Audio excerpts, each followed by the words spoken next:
大家好，今日要介紹翻8隻18K 手錶俾大家，希望大家中意㗎。中意朋友可以直接就 WhatsApp 呢個 number 啦。當然亦都歡迎換下錶，send 啲相俾我，報個價，多取少報嘅。好啦，咁首先介紹第一隻江詩丹頓嘅 Historical 啊，咁就18K 白金嘅，個型號就係47051啦，咁就36mm 錶徑啦，一個就銀白色錶面，不過有少少黃嘅，有啲米色咁啦，咁完全唔係銀白色嘅。咁最出邊呢個圈啦，咁就一個就少少啲斜咗落去嘅，咁就指針日曆嚟嘅，1至31啦。咁啊再入去啦，就係一個立體嘅銀色嘅時錶，都做得非常之靚，完全好經典、好優雅嘅。咁呢隻錶其實就應該有就中古啦，大約就2000年，可能再早少少啦，1990幾年啦。咁就一個就全日曆嘅，咁個馬爾他嗰個就喺呢個中間下面嘅，咁就一個就有功能，而且就非常之特別嘅手錶啦。咁一個就拋光打磨錶圈，側邊就有3個隱藏嘅掣啊。咁就獨立可以校個日曆嘅。咁當然呢個框亦都係非常之優雅做得。你見到呢度咧有啲圓圓地嘅，同其他江詩丹頓有唔同嘅，佢反而就冇咗個 logo 喺度，因為呢度做到圓圓地啦。不過呢個都係 VC 嘅標誌嚟嘅。咁啊物底設計啦，係啦。咁後面啲 serial number 號碼都齊嘅，配上一個18K 嘅馬爾他嗰個針扣啦。咁啊35、36mm 其實上手都非常之恰到好處。咁呢啲錶其實而家就呢一兩年都越嚟越多人追啦，咁價錢亦都慢慢咁樣升㗎啦。係啦，上手俾大家睇一睇先。咁呢個錶就單錶一隻嘅，咁好似就攞緊嗰個 archive 啊，唔知有冇啦。你當係單錶一隻啦，咁就83000蚊。咁啊自動機芯嚟嘅，咁大家可以睇睇啦，47051，狀態都唔錯嘅。再嚟就下一隻，要先壓電啦，咁啊雅典嘅一個就18K 黃金，咁啊聖 Marco 嘅601-777啦，咁啊星期日曆啦，再加響鈕嘅，一個就38mm 錶徑，一個就米色錶面。咁啊雅典其實啲錶做得好靚，你用呢一面都非常之有特色啊。再出邊呢度啦，有啲點點，好似有啲紋嘅，咁啊再入邊啦，咁另外有啲就立體嘅時錶啦，咁就6、9、12用上羅馬數目字啦，係啦，咁啊日曆做係3點位嘅，咁成隻錶個佈局啊，嗰啲咁嘅位置啊，嗰啲咁嘅比例啊，做得非常之靚啦，咁就時分秒針啦，咁另外多咗一支就alarm啦，即係響鬧啊，呢支三角形呢支就響鬧嚟嘅，咁就都係幾唔錯嘅。咁呢個有賣星期日曆嘅，咁呢個星期啦 Friday 啦，就做咗好似個線形咁啦，喺6點位嘅，日曆啊就係3點位啦。咁呢度就應該就上幾手鏈啦，係啦，呢個校時間嘅，咁樣嘅。一陣我試一試個響鬧俾大家聽啦，不過要上下鏈先。係啦，呢個就要上下鏈先嚇。咁呢度應該有校嗰個針啦，佢單向嘅，好特別啊！嗱，係咪鬧鐘都幾唔錯？係咪？即係有時就瞓下晏覺啊，校個鬧鐘都幾好，或者校鬧鐘啊，提醒下自己做嘢嘅。18K 黃金啊，咁呢個圈都比較粗啲嘅。咁側邊有2個掣啊，咁呢度就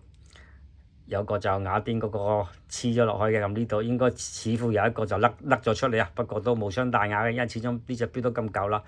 應該都係1990幾年嘅，咁嗰啲呢個框都做得幾唔錯，有啲瓦嘅，咁就都係成隻錶都好立體好靚嘅。你見側邊呢啲耳仔都係2級嘅，咁啊物底設計啦，後面有個雕刻啦，聖 Marco 啊，一個好似獅身嘅面像咁啦。凸起嘅呢個聖 Marco 啊，咁聖 Marco 做到好多唔同嘅手錶啊，咁呢款就屬於金錶嚟，咁呢個淨錶頭啊，代用錶帶代用扣啦，嗱上手都係完全靚，唔會特別細隻啦。咁呢啲錶其實雅典都係一個高級嘅品牌啊，咁其實38000蚊，係啦，單錶一隻淨錶頭啊，唔係單錶啊，扣係代用嘅，咁大家可以配個原裝扣或者點樣啦，自己就處理翻啦，38000蚊，歡迎換錶。再嚟下一隻 AP 嘅，咁 AP 就呢個就曲1159啊，曲1159其實最近呢幾年出嘅，咁亦都 AP 就投資咗好多錢做研究做開發嘅。咁呢個錶就15210BC，一個就18K 白金嘅，咁一個就 Burgundy 面啦，即係紅酒色嘅錶面啦。你見嗰個唔同角度射落嚟，嗰個紅色都有啲變化嘅。咁其實159啲錶其實做到好靚啊！你見呢度就3692用上就阿拉伯數目字，咁其他條字嘅。咁佢個啤數啦，其實佢就冇啤數嘅，就做咗入邊啦。你見呢度啦，60啊、05啊、010啊，咁呢度就其實係一個標圈嚟嘅，你中間呢度就凹咗落去嘅，好似個 Submariner 個標圈咁啦。咁啊，1159其實都有啲 Royal Oak 嘅影子啊，你見入邊呢度啊，好似夾住咗個八角形啊，八角形就夾咗喺入邊嘅一個 AP size 嘅框啊，41mm 標徑啦，係啦，你見啲打磨非常之靚啦，咁就拉絲同埋拋光打磨交替啦，咁個標衣都做到好靚嘅，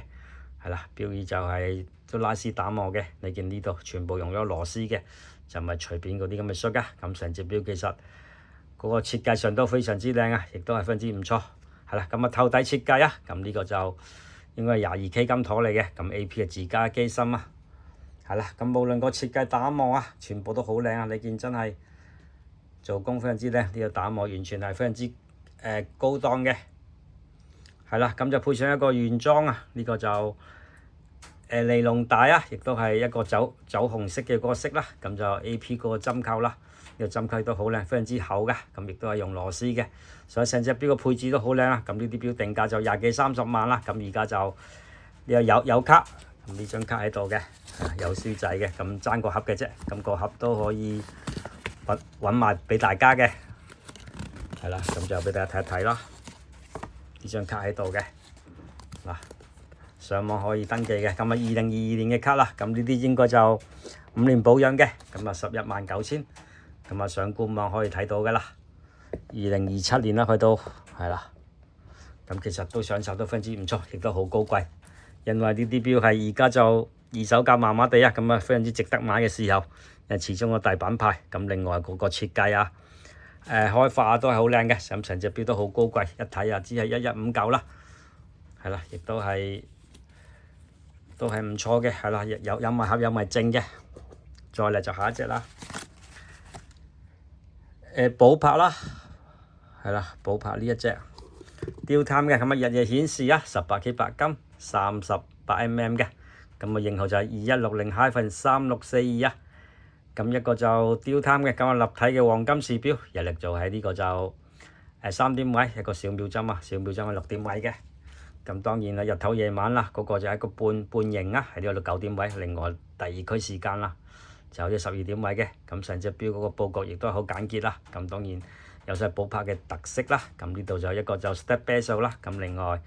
寶珀字刻咗喺度嘅，係啦。咁就一個 J 沙在框啦。咁啊有鎖把嘅，另外呢度有少少好似有個弧橋咁樣少少出嚟嘅。咁啊設計都非常之唔錯啦。咁啊頭底設計一個就金妥嘅，咁啊機芯亦都好靚。咁呢個錶限量版嘅，限量333隻啊，333隻啊。係啦，一個就代用錶帶，咁啊原裝寶珀接扣，咁啊彈弓嘅，後期少少啦，先咁做嘅啫。上手俾大家睇一睇先，係啦，寶珀啲價非常之落後啊，咁呢個錶就單錶一隻都可以揾，係啊，單錶一隻啦。如果你要個盒咧，我都可以盡量揾個俾你啦。62000蚊嘅，